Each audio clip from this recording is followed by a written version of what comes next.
بدلے 11 لینا ہوگا, ایک کے بدلے 11 لینا ہوگا, چائنا سے بدلہ لینا ہوگا, چائنا سے بدلہ لینا ہوگا. انڈین آرمی آگے بڑھو, انڈین آرمی آگے بڑھو, انڈین آرمی آگے بڑھو, انڈین آرمی آگے بڑھو. چائنا سے بدلہ لینا ہوگا, چائنا سے بدلہ لینا ہوگا. انڈین آرمی آگے بڑھو. بھائی تھوڑا سائلنٹ سب, تھوڑا سا لاؤڈلی. ہاں تھوڑا اوپر پکڑو لوگو. ادھر آؤ بھائی, دیکھو گڑبڑ مت کرو, ڈسٹینس مینٹین کرو, بیچ میں نہیں آنا, آرام سے. ہلو چائنا پہ ایک سیکنڈ سر, سب ایک سیکنڈ. رفیع بھائی, خادر بھائی ذرا سائڈ ہو. یہ نہیں رفیع بھائی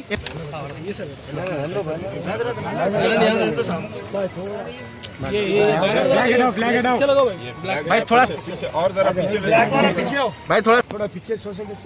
جی صاحب. چائنا نے جو اٹیک کیا ہے ہندوستان کے فوجیوں پر اور پھر ہماری زمین میں گھس گیا ہے, اور کافی زمین چائنا کے قبضے میں, جو اطلاعات مل رہی.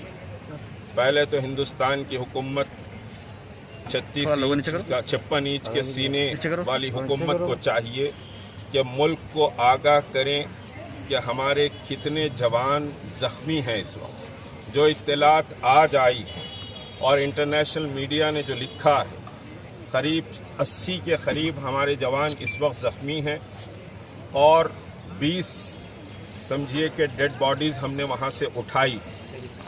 یہ کہ اور چائنا کے کتنے لوگوں اس اٹیک میں, کیونکہ وزیر اعظم نے کہا کہ مارتے مارتے مرے ہیں, تو ہم اس بات پر بڑے خوش ہیں کہ ہمارے جوان مارتے مارتے مرے ہیں.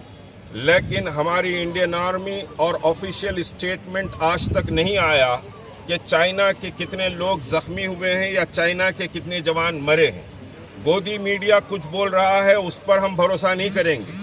آفیشیل اسٹیٹمنٹ نہیں آیا ہے, اور پھر یہ حکومت صرف ہندو اور مسلمان کرنے میں ماہر نظر آتی ہے.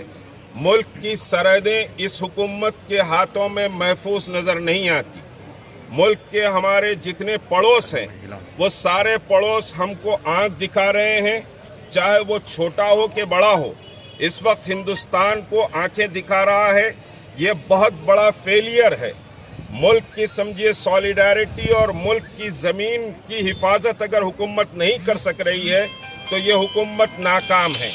اور یہ حکومت صرف ہندو مسلمان کرنے میں کامیاب نظر آتی ہے, ملک کی سرحدوں کی حفاظت کرنے میں مکمل ناکام نظر آتی ہے.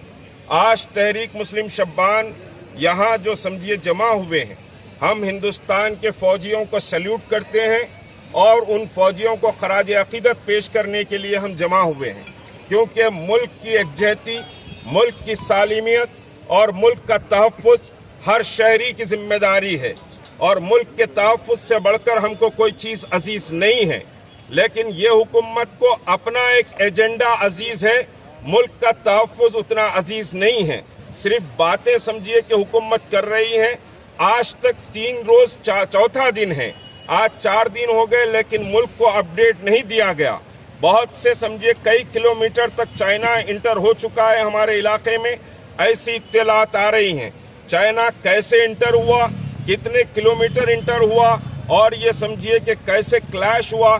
اس کلیش میں ہمارے فوجی کیسے مارے گئے, جبکہ بارڈر پر کمانڈرز کا ڈسکشن جاری تھا. اس کمانڈرز کے ڈسکشن کے بعد بھی اگر یہ حادثہ ہوتا ہے تو یہ بہت بڑا فیلئر ہے انڈین گورنمنٹ کا, اور اس فیلئر کی ہم مذمت کرتے ہیں. لیکن ہندو ہو کہ سکھ ہو کہ مسلم ہو کہ عیسائی, سب اس گھڑی میں ملک کی سالمیت کے تعلق سے ایک آواز ہیں. ہم ملک کی سالمیت اور ملک کے تحفظ کے لیے کوئی کمپرومائز سمجھیے کہ نہیں کریں گے. ہمارے سمجھیے کہ نظریاتی اختلافات ضرور ہیں, بھاجپا اور RSS سے ہماری سمجھیے کہ نظریاتی بہت بڑی لڑائی ہے, لیکن یہ لڑائی دیش کے تحفظ کے لیے لڑائی سمجھیے کہ اس لڑائی میں دیش کا تحفظ آڑ نہیں آئے گا. ہندوستان کے 18 کروڑ 20 کروڑ مسلمان ایک آواز ملک کے تحفظ کے لیے کھڑے ہوئے ہیں. اس پر کسی کو کوئی شک و شبے کی گنجائش نہیں ہونی چاہیے.